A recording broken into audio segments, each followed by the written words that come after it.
What's going on, everybody? This is MDENT313, and I'm back at y'all with another one. Listen, when it comes to the AFC East, this is one of the most intriguing divisions because when you're talking about divisions that is stacked at quarterback, right? You look at the AFC East. Aaron Rodgers, even though he was hurt all last season, season got cut short. But when you take into effect Aaron Rodgers, you take into effect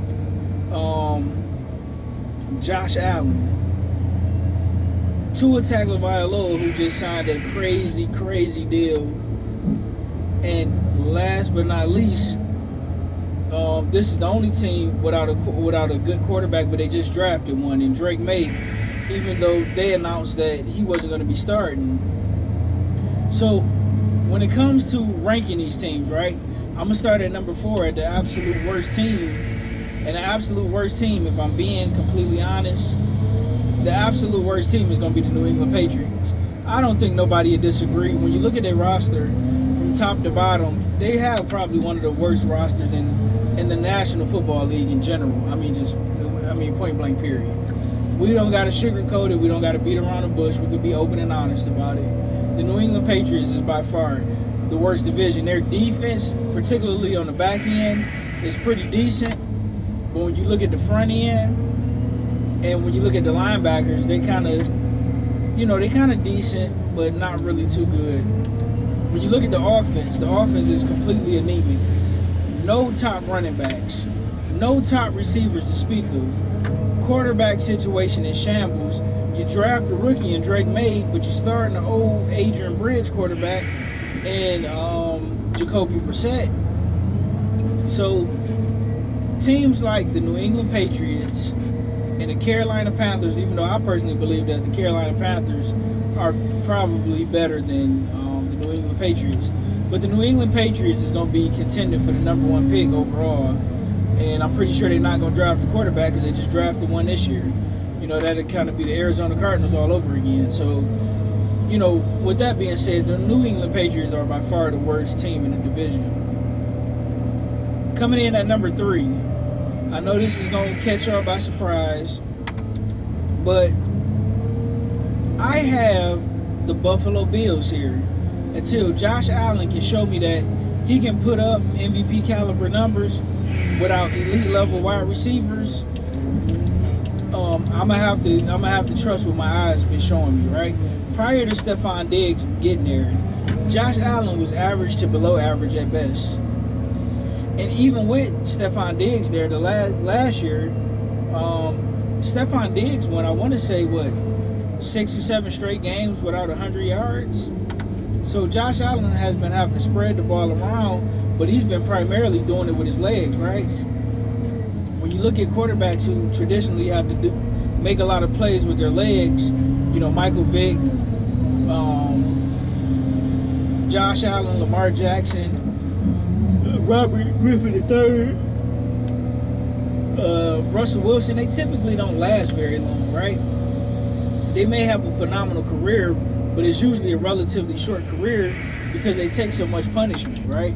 I think out of all of them, Russell Wilson took the least amount of punishment because he was willing to slide down before taking a hit, or he would just get out of bounds. You know what I mean? Patrick Mahomes as well, he won't take big hits. If he absolutely don't have to, he'll slide or get out of bounds, or he'll just throw the ball away, right? And that's smart quarterbacking. But Josh Allen, he's kind of more like the mode of a Cam Newton, if you will.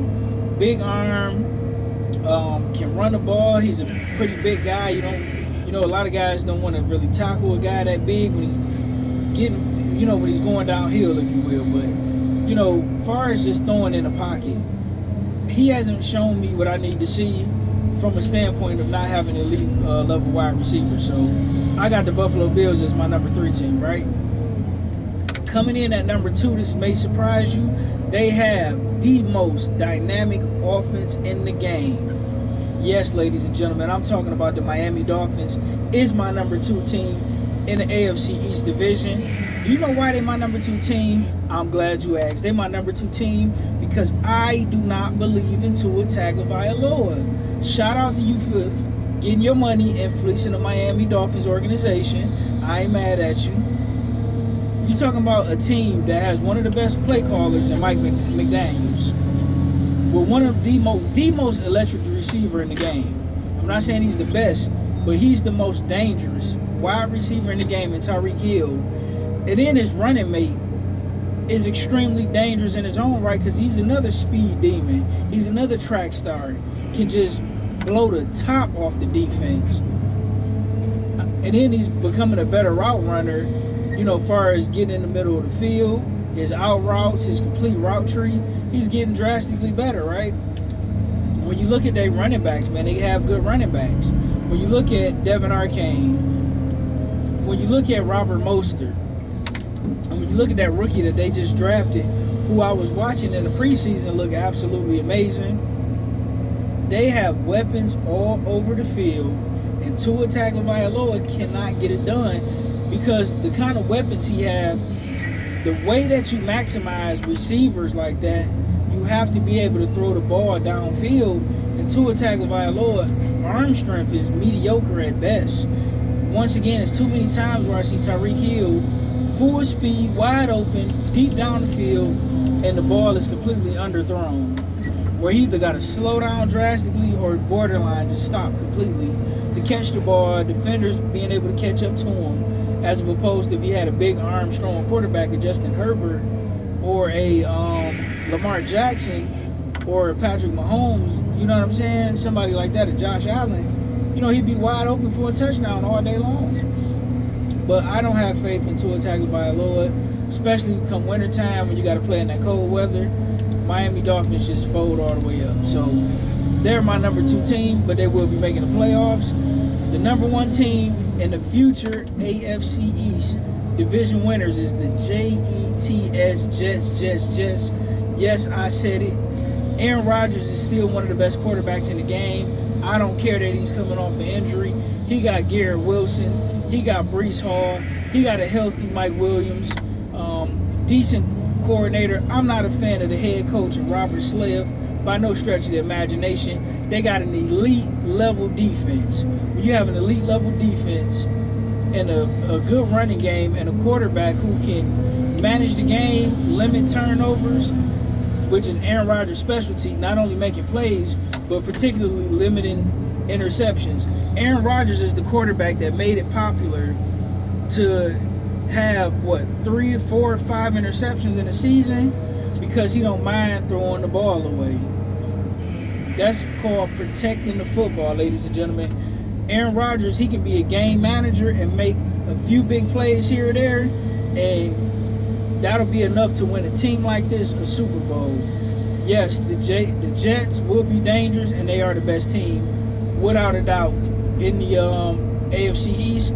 When you look at the back end of that defense, I mean, the Jets can just flat out pick cornerbacks, can't they? That young man is, he's going to be the next Darrelle Revis. He had a phenomenal rookie season. He kind of took a step back this past season. My man from Cincinnati, he played at the University of Cincinnati with Desmond Ridder. I don't know why his name is slipping my mind, but man, it would have been nice if we could have drafted him that year. But shout out to him, shout out to the Jets. The Jets will be in the playoffs. The Jets will be dangerous, and depending on who they play, the Jets, I got them possibly going to the AFC Championship game against either the Baltimore Ravens or the Cincinnati Bengals. Let me know what you guys think in the comment section. Who's the best team in the AFC East? Like, share, and subscribe to the Greatest Sports Show on YouTube. And with that being said, I'm out. Peace.